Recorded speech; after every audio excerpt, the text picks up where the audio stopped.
ऊंच नीच की पहचान। महाराजा विक्रमादित्य प्रायः अपने देश की आंतरिक दशा जानने के लिए वेश बदलकर पैदल घूमने जाया करते थे। एक दिन घूमते घूमते एक नगर में पहुंचे। वहां का रास्ता उन्हें मालूम ना था। राजा रास्ता पूछने के लिए किसी व्यक्ति की तलाश में आगे बढ़े। आगे उन्हें एक हवलदार सरकारी वर्दी पहने हुए दिखा। राजा ने उसके पास जाकर पूछा, महाशय, अमुक स्थान जाने का रास्ता क्या है, कृपया बताइए। हवलदार में अकड़ कर कहा, मूर्ख तू देखता नहीं, मैं हाकिम हूं, मेरा काम रास्ता बताना नहीं है, चल हट किसी दूसरे से पूछ। राजा ने नम्रता से पूछा, महोदय, यदि सरकारी आदमी भी किसी यात्री को रास्ता बता दे तो कोई हर्ज तो नहीं है।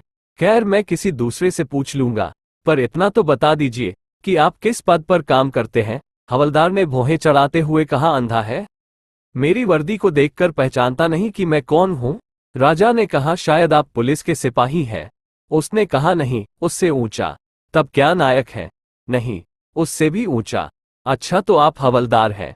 हवलदार ने कहा, अब तू जान गया कि मैं कौन हूं, पर ये तो बता इतनी पूछताछ करने का तेरा क्या मतलब है, और तू कौन है? राजा ने कहा, मैं भी सरकारी आदमी हूं। सिपाही की ऐठ कुछ कम हुई। उसने पूछा, क्या तुम नायक हो? राजा ने कहा, नहीं, उससे ऊंचा। तब क्या आप हवलदार हैं? नहीं, उससे भी ऊंचा। तो क्या आप दरोगा है? उससे भी ऊंचा। हवलदार ने कहा, तो क्या आप कप्तान हैं?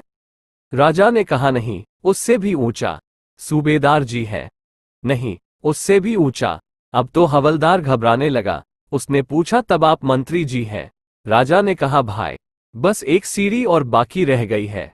सिपाही ने गौर से देखा तो शादी पोशाक में महाराजा विक्रमादित्य सामने खड़े हैं। हवलदार के होश उड़ गए। वो गिड़गिड़ाता हुआ राजा के पांव पर गिर पड़ा और बड़ी दीनता से अपने अपराध की माफी मांगने लगा। राजा ने कहा, माफी मांगने की कोई बात नहीं है। मैं जानता हूं कि जो जितने नीचे हैं वो उतने ही अकड़ते हैं। जब तुम बड़े बनोगे तो मेरी तरह तुम भी नम्रता का बर्ताव सीखोगे। जो जितना ही ऊंचा है वो उतना ही सहनशील एवं नम्र होता है, और जो जितना नीच एवं ओछा होता है वो उतना ही ऐठा रहता है।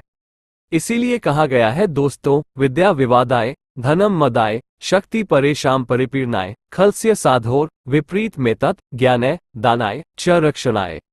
अर्थात दुष्ट व्यक्ति के पास विद्या हो तो वह विवाद करता है, धन हो तो घमंड करता है, और यदि शक्ति हो तो दूसरों को परेशान करता है। वहीं साधु प्रकृति का व्यक्ति विद्या ज्ञान देने में, धन दान देने में और शक्ति दूसरों की रक्षा करने में खर्च करता है।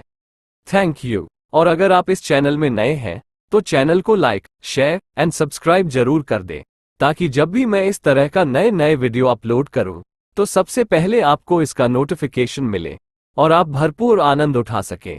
धन्यवाद।